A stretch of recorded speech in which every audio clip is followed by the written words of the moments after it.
The first question that I should ask you to do is explain to folks what you mean by this. Arguments for a colorblind America. What do you mean when you say that? So a lot of people equate colorblindness to I don't see race or to pretending not to see race. I think that's a big mistake. We all see race, right? And we're all capable of being racially biased, so we should all be self-aware to that possibility.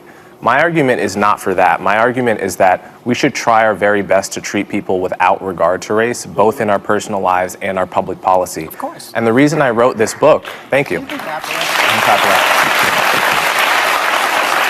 reason I wrote this book is because in the past 10 years, it has become very popular to, in the name of anti-racism, teach a kind of philosophy to our children and in general that says your race is everything.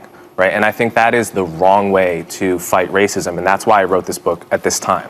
I'm sorry, baby. Yeah. Can I just point out that there is a reason for that? You know, when I went to school, getting any information about anyone's race was not taught. No history, there was no black history, none of those things were taught. And here in America, 100 years ago when I was a young woman, that's how people saw you. That's how they judged you. So I think, I don't want to say it's your youth, but I think you have a point, but I think you have to also take into consideration what people have lived through in order to understand why there has been such a pointing of very specific racial things, like women couldn't get into colleges. If you were a black person, there were a lot of colleges wouldn't accept you. Trying to equal the playing field. I think that's what a lot of folks have been trying to do. I'm sorry, I didn't mean to cut you off. I think that's your experience, and that's valid. You know, as a counterpoint, when I was in 5th grade, we all watched Roots together in public school. Yeah. So these are different experiences. I think it's also different generations. It's different parts of the country, right? We have very different cultures all living together in one country. So I'm not going to deny that, but I view this notion of a colorblind society similar to the idea of a peaceful society, which is to say it's an ideal, it's a North Star. And the point is not that we're ever going to get there, we're not going to touch it, but we have to know when we're going forward and when we're going backwards. And we're going backwards when we're doing woke kindergarten in San Francisco, you know, with you didn't hear about this story? No, but wait, because I want to get to the part of the book. You believe that public policies that address socioeconomic differences would be better at benefiting disadvantaged groups, and that race-based policies often hurt the very people they're trying to help. What are some examples of policies that would be better at reducing racial disparities? So my overall argument is that class, socioeconomics, is a better proxy for disadvantage. We all want to help the disadvantaged, and the question is, how do we identify them, right? The default right now in a lot of areas of policy is to use, you know, black and Hispanic identity as a proxy for disadvantage. And my argument is that you actually get a better picture of who needs help by looking at socioeconomics and income. That picks out people in a more accurate way. Not my question, but when you say that socioeconomics picks out people in a better way than race, when you do look at the socioeconomics, you see the huge disparity between white households and black households. You see the huge disparity between white households and Hispanic households. So your argument, and I've read your book twice because I wanted to give it a chance, your argument that race has no place in that equation is really fundamentally flawed, in my opinion. Well, there's two separate questions. One is whether each racial group is socioeconomically the same. That I agree with you. They're not. They're not, and the stats show that. Of course, I agree with that fully. The question is, how do you address that in the way that actually targets poverty the best? Great. And what Martin Luther King wrote in his book, Why We Can't Wait, is he called it, we need a Bill of Rights for the disadvantaged. And he said, yes, we should address racial inequality. Yes, we should address the legacy of slavery. But the way to do that is on the basis of class. And that will disproportionately target blacks and Hispanics because they're disproportionately poor, but it will be doing so in a way that also helps the white poor, in a way that addresses poverty as the thing to be addressed. That part is true, but as you are a student of Dr. King, I'm not only a student of Dr. King, I know his daughter, Bernice, right? So I'm going to get to my question. Go ahead, go right ahead. I think the premise is fundamentally flawed. You claim that color blindness was the goal of the civil rights movement, based upon Dr. King's "I Have a Dream" speech. Content of character versus the color of skin. Bernice, Dr. King's daughter, points out that 4 years after giving that speech, actually, Dr. King also said this: a society that has done something special against the Negro for hundreds of years must now do something special for Negroes. He also said in 1968, it was about less than a week before he was assassinated, this country never stops to realize that they owe a people kept in slavery for 244 years. So rather than class, he did write about that earlier on. Right before his death, he made the argument for racial equality and racial reparations. And so your argument for color blindness, I think, is something that the right has co-opted. And so many in the Black community, if I'm being honest with you, because I want to be, believe that you are being used as a pawn by the right and that you're a charlatan of sorts. He's not a Republican. So how do you... He's never voted for a Republican. You've said that you're a conservative. No. No, you did. You actually said that in the podcast that you did 2 weeks ago. I said I was a conservative. Yes, you did. So, but my question to you is, how do you respond to those critics? Okay, let him answer. First thing I think it's very important. The quote that you just pointed out about doing something special for the Negro. That's from the book Why We Can't Wait that I just mentioned. Yes. A couple paragraphs later, he lays out exactly what that something special was, and it was the Bill of Rights for the Disadvantaged, a broad class-based policy. But he also says you must include race. No, he didn't. He says it's Yes, he does. Okay, well, everyone should go read the book Why We Can't Wait. Let's not get sidetracked by that. Yeah. I don't think I've been co-opted by anyone. I've only voted twice, both for Democrats. Although I'm an independent, I would vote for a Republican, probably a non-Trump Republican if they were compelling. I don't think there's any evidence I've been co-opted by anyone, and I think that's an ad hominem tactic people use to not address really the important conversations we're having here. And I think it's better, and it would be better for everyone if we stuck to the topics rather than make it about me with no evidence that I've been co-opted. I want to give you the opportunity to respond to I appreciate the criticism. I appreciate it. There's no evidence that I've been co-opted by anyone. I have an independent podcast. I work for CNN as an analyst. I write for the Free Press. I'm independent in all of these endeavors, and no one is paying me to say what I'm saying. I'm saying it because I feel it. Yes. Alyssa. Welcome back to Breakdown Friday. Joseph Wood, Professor Carl, Tone Jones, Patrick Irvin, and we are here breaking down the brother Coleman Hughes and his views on race and racial politics, coming from his own thoughts and also his book, The End of Race Politics. We're getting into colorblindness, having a colorblind society. What is a colorblind society? What does it mean to have a colorblind society? And the ultimate question: is class more important than race, especially for Black people? Is class more important than race? So, PC, man, we'll start with you. What do you think overall about this clip and what the brother is getting into, talking about, racial politics? Okay.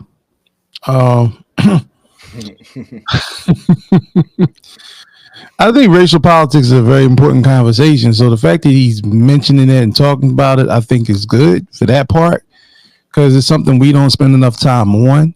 And that's why fellow generations and generations that follow other generations, older generations, newer generations, seem to stumble upon the same mistakes that older generations made when they think that we can just wander into this raceless utopia. And in this particular utopian society, we can everybody can just erase all the bad feelings and start off at ground zero. And unfortunately, it doesn't work out that way.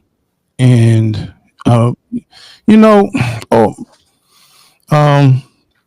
Whoopi Goldberg had made a very good point. You don't discount people's lived experiences when you bring things like this into when you bring topics like this to the forefront.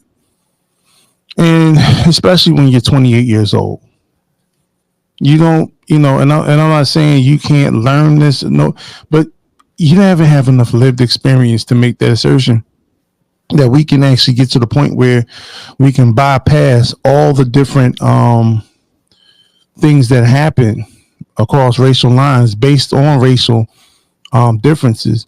Oh, because he watched Roots in the 5th grade. Yeah. Yeah, I was gonna get to that. That's definitely at the top of my notes. But it's just it's one of those things where I think black people don't have a problem throwing black people under the bus to get ahead personally on some bull. And that's what we see here, especially young blacks who this last generation. I guess he falls under Generation Z. Is it, or is he one of y'all? Pat didn't you say he was what, 28? 28. Yeah, 28. He's a millennial. We old millennials though. Okay. Yeah, he's the oldest of the new crop of millennials. Okay. All right. So he's with y'all. All right. So, yeah, man. This is just like they weren't brought up the same way we were to be race loyal, and so this new crop has not had their. You would have thought they had a couple watershed moments with all the publicity around racial black people, specifically black men, over the last decade and a half. You would have thought that would be something that would catch on, but and I talk to young people all the time. They try to live in this place where they don't see color, which is wild to me, considering that when you talk about becoming a victim of it, a lot of, especially the young brothers, they recognize certain things that put them in danger. Now, this whole concept of class, first I'm going to talk about the one thing he was right about. He was right about the fact that racially, policies that's based on race has not served, that it doesn't serve black people. Right. He's right. But it's because the policy's never been based on race. When you start creating shit like people of color, when you have all these minorities and you have all these different terms, it's not racially based. When you consistently add people who are not black to this, to the benefits of so-called harms that were committed strictly towards blacks, then you water down what blacks are going to get. And then what typically happens is blacks get the crumbs, the crust, or the crumbs of whatever policy was supposed to be directed towards black. I mean, you can look at affirmative action. You can look at, the urban renewal contracts. You can look at, it's all austerity, in regards to how black people are the face of it, but black people never benefit from it. So he's right about that. But the problem is because it's never been racially based. As soon as you identify something as racially based, the first people to get scared are black people in power, black people who are political or politicos, or black people who have money, because they're afraid that the faucet from white folk is going to get cut off. And to be clear for those, when he's talking about racially based, he's talking about the overall outcomes didn't benefit black people like it was said to be. So right, yeah, we were on the poster, but we weren't behind the poster. We didn't get what came with the poster. The name was on it, but right. So he mentioned Roots as if it was some significant historical document. In fact, especially now what we know about Roots, that the shit wasn't even a real story, but it was a one freaking family. See, you ain't recognizing that man's experience, bro. 5th grade, bro. Think about it. Think about what you was watching when you was in 5th grade, bro. You know what I'm saying? You weren't watching Roots, bro. He watched, bro. Roots was a groundbreaking movie that changed that man's life, bro. I'm just saying. Why I wasn't watching in 5th grade? Because the shit was on TV. I didn't have to watch it in school. I'm just saying though, bro. But the fact didn't teach any black history when I was going to school. That was our problem. Teachers who may have been black, white, or whatever, though, they show roots, bro. So when you show, because think about what roots are. Roots are connected, right? So bam, he connected now. Yeah. So, and this whole concept around blacks and Latinos, Latino is not a race. And when Latinos typically have a chance to choose, they choose to be white Latinos, over 80%, rather than being Afro Latino. So you don't get to swing in when it comes to the benefits. Oh, I'm black now. You don't get to do that. You know, especially when it comes because when you come to Latin benefits, they don't. I mean, you just had a controversy out in LA last year when the mayor and a couple members of city council were talking about, you know, how they're going to usurp the policies for black folk because, you know, they didn't think that they were angry that black people were getting benefits out there. They had a whole controversy out there. The mayor got investigated and several members of city council got investigated out there in Los Angeles over that last year. So, you know, when we start talking about class, trying to follow this class doctrine, that doesn't work either, because no matter what the class is, black people still get pushed to the back of the bus. So when you create policies based on class, i.e., you know, what were those World War I and World War II policies that were put in place to help the veterans coming home? And they gave black people welfare, and but they gave white folk home and access to land and land-based scholarships to land-grant colleges. When they couldn't find jobs for white men, they took a bunch of them to California and just had them chopping in the freaking redwoods. And they literally were just chopping wood. They didn't do any damn thing, but they found something to do.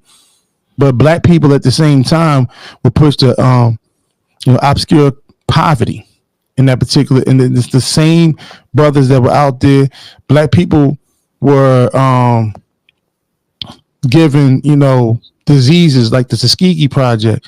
So all these different Tuskegee experiment, excuse me, all these different things that you look at that was supposed to be class-based. I mean, look, like I said, white folk got the Homestead Act. White folk got the, you know, they got land and colleges, and they got, you know, low interest or zero interest loans or grants to buy houses and expand and start businesses. Black people got housing projects. The Pruitt Goes, the Cabrini Greens, you know, all these different housing projects that were put in place. And then when black people started making money, like in places in Detroit, class-wise, they were middle class, the most profitable, they said the most the wealthiest city in the country at one time in the 60s. They moved all the freaking factories because white folk started protesting and going on strike. They moved all the freaking factories to different parts of the world. See, you old school, bro. I'm old. Because you like bringing up like real stuff that happened in history. You know what I'm saying? Like every time. So basically what you're saying is every time black people made progress and it seemed like race was less of an issue than class, then white people showed black people that race was more of an issue in the class by destroying what black people had. Is that what you're saying, telling us? I'm telling you that America was built on creating an institution of white supremacy, which was based on utilizing the free labor of Africans that were brought to this country for the specific purposes of producing free labor and enriching and creating wealth in this country. I'm saying that at no point in time in this country has America ever considered a future, a present, past, or future where black people will actually be given the opportunities to actually live in this country to a point where you can actually look at the situation from a colorblind status. One more thing. Hold on. Because I want you to, because I'm not disagreeing with you, but for those who, I don't want no stone unturned. So like, be blunt, like be straight, concise, blunt with it. Like, because you're saying whenever black people make progress, white people step on that. We was not put here to make progress. And I want to make sure people get that. Absolutely. So you cannot, okay, World War II, the atomic bomb, the only time in history the atomic bomb was used was in Japan when it dropped on Hiroshima and Nagasaki. In order to make things right, America poured into the economy of the Japanese, and to the point where the Japanese can actually become a powerful nation, economically speaking, and to the point where they were actually seen with legitimized respect around the world. So now the Japanese, they're no longer dressed in the traditional garb of the samurai. They dress in business suits. Now the Japanese actually operate, and they don't work in their domiciles anymore. They actually work in high-rise buildings. They've created mega cities in Japan, right? So in other words, they've repaired the damages as much as possible, because you can't undo dropping two nuclear bombs and all the radiation, the what do they call it, the output or some shit like that. You can't replace that, the damage that was done with that. But they did do what they can to repair that nation. Black people have not been repaired. And even when black people said, we don't need your reparations, we'll build our own, you celebrate every year the demise of one of the most powerful financial black institutions this country has seen, and that's Tulsa, Oklahoma, 1921. We celebrate that every year. We call it an anniversary. The demise. So we're reminded of that. We're reminded of the demise and the fall of our scholars who pushed for that. Dr. King pushed for a class revolution that was going to take place when he went to Tennessee and we went to Memphis. That was all about, getting more push behind his next march on Washington, where he was demanding reparations, but also he identified it as a class struggle. And one last thing, Joe. I know you. No. I'm letting you finish, but you make me think of some shit. Dr. King's last conversation with his good friend Harry Belafonte, right before he went to Memphis, he said, "My dear God, I think we've marched our people into I've led my people into a burning house, which is America." Since the young brother wanted to quote Dr. King so much. But the problem with quoting Dr. King is people act like Dr. King's views did not evolve. Exactly. He evolved. That wasn't his rhetoric toward the end of his life. Right. Well, that's people still live off his "I have a dream" speech. Right. What? And they only live off of like 4 sentences in that whole damn speech. The speech was over an hour and a half. Listen to this.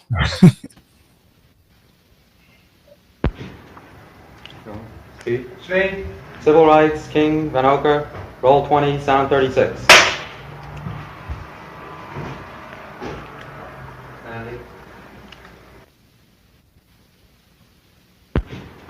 Dr. King, this church is as good a place as any to go back over your commitment to the civil rights movement. When you went out from here into university and then you went to Montgomery, Alabama and started the bus boycotts there, what was the philosophy of the civil rights movement as you saw it then, more than 10 years ago? Well, I would say then the philosophy was that we must go all out to use legal and nonviolent methods to gain full citizenship rights for the Negro people of our country. Of course, that particular struggle and that philosophy centered on breaking down all of the barriers of legal segregation. So I would say that in that period, the basic thrust for the gaining of citizenship rights for Negroes was to end the humiliation surrounding the whole system of legal segregation.